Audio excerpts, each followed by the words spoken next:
Hi guys, welcome back to the channel. Okay, today we're going to be driving from Bamboo all the way up in St. Ann down to St. Anne's Bay.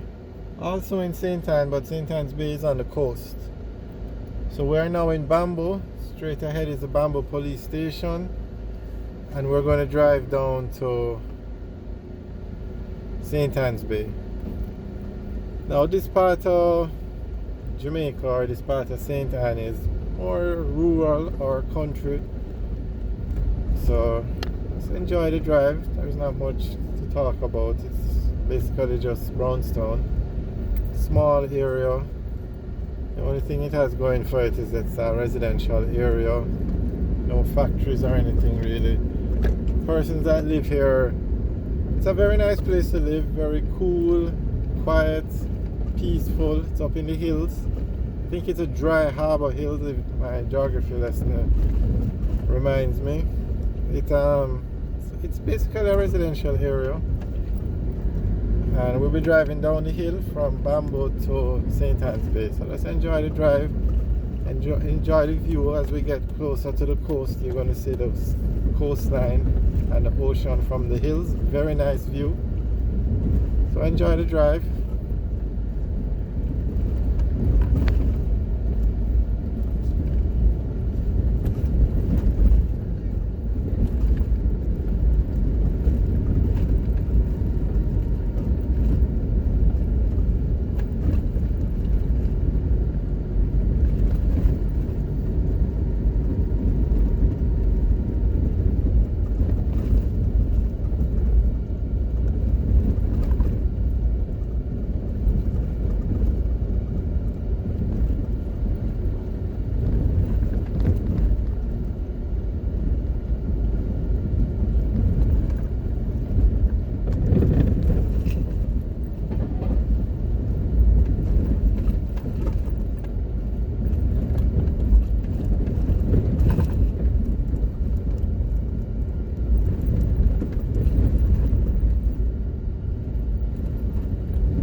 Alright guys, straight ahead you can see the view, and it's a spectacular view. Wow, really nice.